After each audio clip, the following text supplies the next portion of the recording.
Tony Lynn Washington and Coco Taylor for the blues break this morning. Just magic, as always. You know, listening to the blues is so touching, it almost made me forget about my debilitating self-loathing. But then shortly after, I thought about last week at the movies when the cashier said, "Enjoy your movie," and I responded, "You too."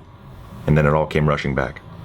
I've written a story for you today. You know, a lot of people don't know this about me, but in my free time I actually write intricate lies about my career path. And I also write children's books. Yeah, I've had a few big hits, some of which you might have actually heard of. I wrote The Big Bad Wolf's life after The Three Little Pigs. He actually works as a volunteer in a soup kitchen and is all around a great guy, and he gets diagnosed with a terminal disease. It's terrible, and he's forced to turn to a life of dealing hard drugs to pay his medical bills and support his family. I call that one Big Breaking Bad Wolf. I also rewrote Shrek, but I made him more disgusting and terrifying, and there's no happy ending or plot at all, really. He just terrorizes the townspeople for 250 pages. That one's titled My Ex-Girlfriend. But the story I want to share with you today is actually my very first completely original story. And I'm actually gonna instill some trust in you today, my friend, because I haven't actually copyrighted this plot line yet, but I'm gonna trust that you will respect my intellectual property. Okay. So this is the tale of a young, beautiful woman who's treated like a slave by her stepmother and stepsisters after her father passes away. Her name is Dinderella.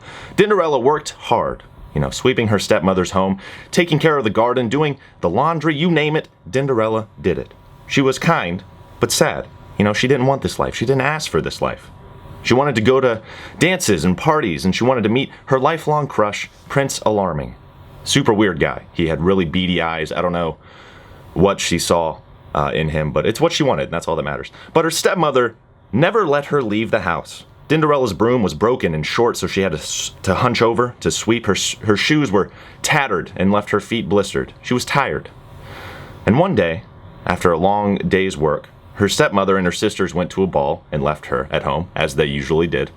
And a fairy came by Cinderella's home and said, "Cinderella, I am your fairy godmother, and I'm here to grant you one wish."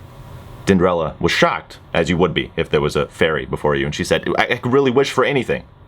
Fairy godmother said yes, so Dinderella looked to the castle on the hill. A twinkle appeared in her eye, and she wished for a new broom, new shoes, and a brace for her back. She also wished for a vacuum cleaner, Dyson, preferably. Her fairy godmother said, well, that's very practical, and granted her wish, and Dinderella went on to live a long life, but it was very difficult, and she died at the age of 84. Meanwhile, Prince Alarming was listening to The Juke. It's the show that airs every Sunday right here on WMSV from 6 p.m. to midnight. It's playing pure, uncut blues music, like the blues music you heard in the blues break just now. The prince went on to live a very happy, gluttonous life. Moral of the story is tune into The Juke. It's fantastic. Every single Sunday, 6 p.m. to midnight. And also buy Dyson Vacuum. Super efficient and a long lifespan. WMSV is not sponsored by Dyson Vacuums, but I want to be. Dyson, please call me. My number is on the radio station website. We're going to get on with the music. Rag and Bone Man. This is Human. I'm Brock St. Clair. This is WMSV.